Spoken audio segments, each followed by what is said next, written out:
नरेंद्र मोदी नहीं बनेंगे प्रधानमंत्री, बीजेपी के अंदर बगावत।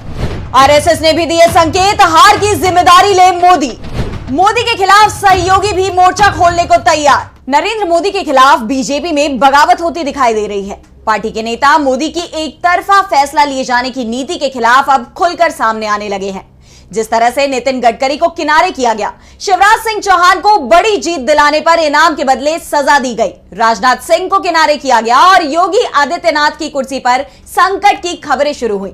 उसके बाद बीजेपी के अंदर एक गुट बन गया था जो मौके की तलाश में था और अब वो मौका सामने आ गया है।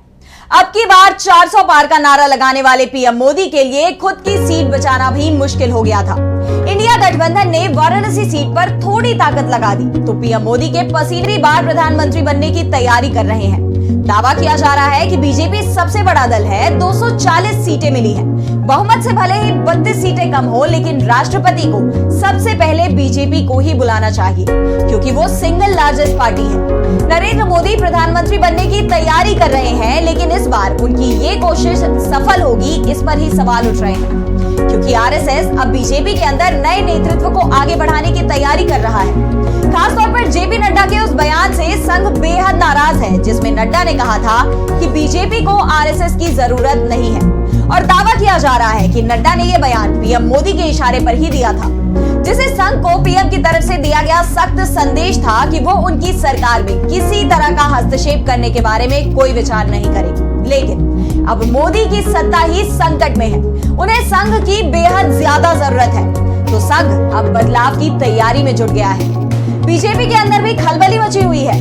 बीजेपी के तमाम नेता चाहते हैं कि नरेंद्र मोदी का नाम पीएम पद के लिए प्रस्तावित नहीं किया जाए। अब नए नेता का चुनाव होना चाहिए। बीजेपी को हार मिली है, उसकी जिम्मेदारी पीएम मोदी को ही लेनी चाहिए। आखिर अब की बार 400 पार का नारा भी उन्होंने ही दिया था। मोदी सरकार फिर एक बार का नारा भी उनकी तरफ से ही आया था। पूरा चुनाव नरेंद्र मोदी के चेहरे पर लड़ा गया था, लेकिन जब पीएम मोदी को ही चुनाव जीतने में परेशानी हुई तो साफ है कि अब बीजेपी के नेता भी मानने लगे हैं कि मोदी के नाम पर वो चुनाव नहीं जीत सकते। मोदी में अब बीजेपी को चुनाव जिताने की क्षमता नहीं बची है। ऐसे में नया नेता चुनना बीजेपी की भी मजबूरी है। अब सवाल ये भी उठ रहे हैं कि नरेंद्र मोदी नहीं तो कौन बीजेपी की तरफ से पीएम पद का दावेदार होगा। एक तरफ मोदी विरोधी गुट उन्हें हटाने की कोशिश में जुट गया है, तो दूसरी तरफ नरेंद्र मोदी ने तीसरी बार पीएम पद की शपथ लेने की तैयारी शुरू कर दी है। लेकिन ये दावा भी किया जा रहा है कि इस बार अगर नरेंद्र मोदी किसी भी तरह से प्रधानमंत्री बनने में कामयाब हो जाते हैं तो उनकी सरकार बेहद दबाव में काम करेगी। मोदी पर पार्टी के ही वरिष्ठ नेताओं का दबाव बना रहेगा और जिस तरह से अभी तक उनकी सरकार ने फैसले लिए हैं, उस तरह के फैसले लेना प्रधानमंत्री मोदी के लिए आसान नहीं होने वाला है।